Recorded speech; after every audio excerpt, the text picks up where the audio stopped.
One of the most interesting reactions in chemistry is the iodine clock reaction, and we typically use this for demonstrations or rate of reaction practicals. In the iodine clock reaction, it's a two-step reaction that involves mixing together two colourless solutions. And then all of a sudden, the colour changes.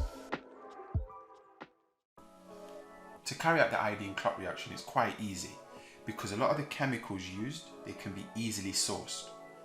In my iodine clock, I used a 5% iodine tincture solution, which was purchased online, 3% hydrogen peroxide solution bought from a local pharmacist, cornstarch, distilled water, and 1000 micrograms of vitamin C tablets. I wouldn't advise that you use the chewable vitamin C tablets as they contain other chemicals. But you can use the 500 microgram vitamin C tablets. You'll just need to use twice as much.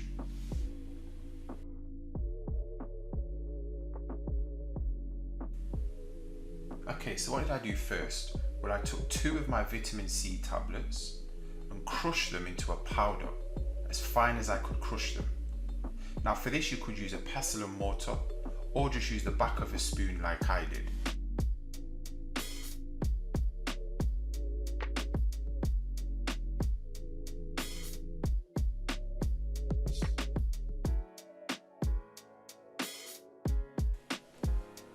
Once you've crushed up your vitamin C tablet as fine as you possibly can, you're going to want to transfer it to either a beaker or a glass.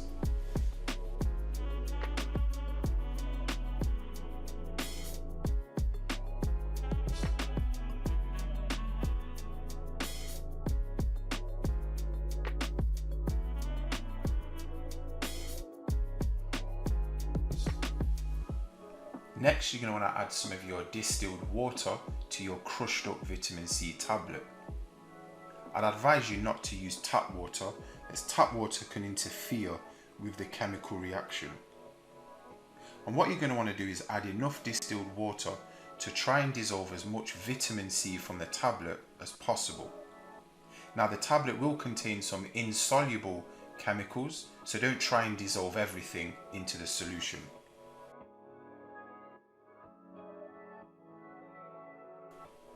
I just stirred to help the dissolving take place, but we can filter out all of the insoluble stuff later on.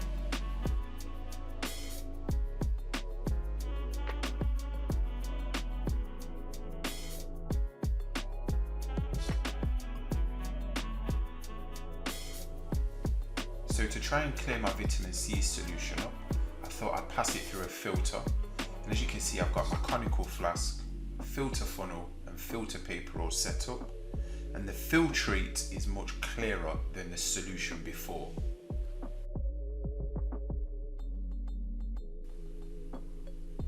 We can label this solution A and come back to it later.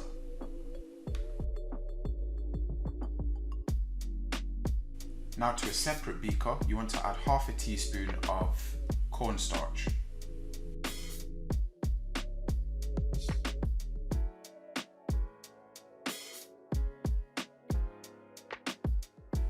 So I added some warm water to my starch just to help it dissolve, as the starch is not very soluble in cold water.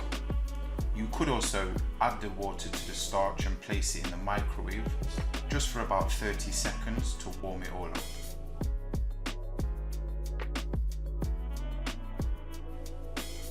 And then with some vigorous stirring, it helped to dissolve more of the starch in the water.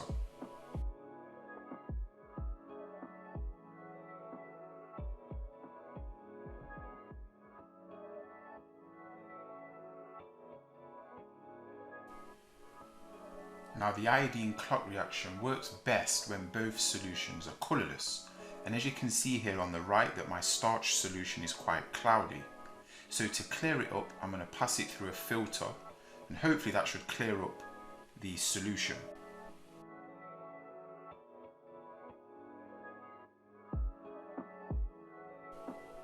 When the filtration is complete, I would label this solution B.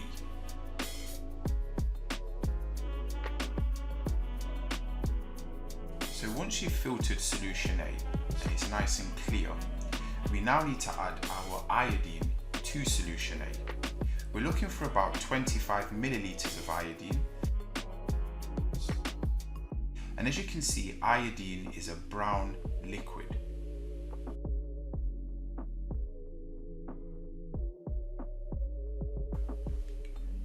When we add our brown iodine to the vitamin C solution, it's quickly reduced to the colourless iodide ions.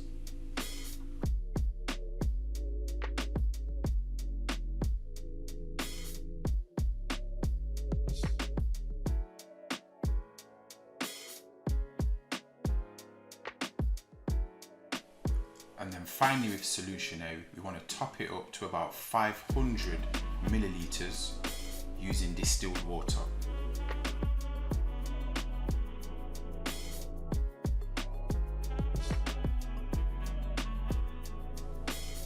Solution A is now complete and we can just put this aside to use later on.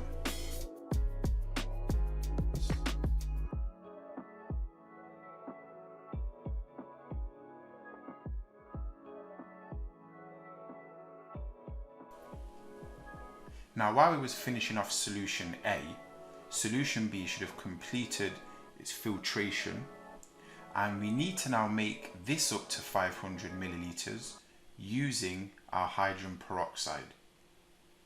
Now to make it up to 500 milliliters, you're looking to add just over 140 or 130 milliliters of hydrogen peroxide. And then that's solution B complete, and now we can have fun.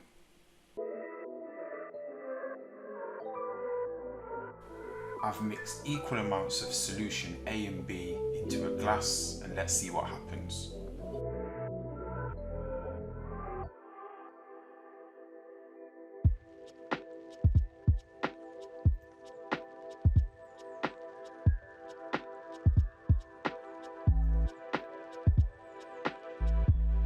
So we're going to see this reaction one more time while I explain the chemistry. The vitamin C reduces the iodine to iodide ions, while the hydrogen peroxide oxidizes the iodide ions back into iodine. But vitamin C quickly reduces it back to iodide ions. Now once all the vitamin C is used up and the iodine cannot be reduced anymore, it forms a complex with the starch which forms a blue-black colour.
Okay guys, I hope you enjoyed that video just as much as I did making it.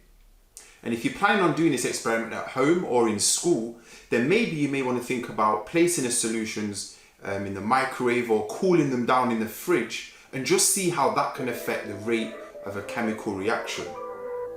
Also guys, you may want to change the amount of vitamin C added into your mixture. Or you can change the volume of iodine and hydrogen peroxide used. Any predictions you guys have got, then just leave them in the comment section below, and I'll promise to reply back to all of them just to see whether you guys have been listening through this video. Also, make sure if you're not already, guys, that you've tapped subscribe, that you've tapped thumbs up, so it just helps the channel to grow. And also head over to our Instagram page at Ultimate Learning and follow us there so you can see more day-to-day videos of what we're putting out there. And if you're really feeling generous, you can head over to our Patreon page. Search for Ultimate Learning and you can donate £3 a month and you'll get a personal shout out from me, Mr. Ultimate Learning. Alright guys, peace.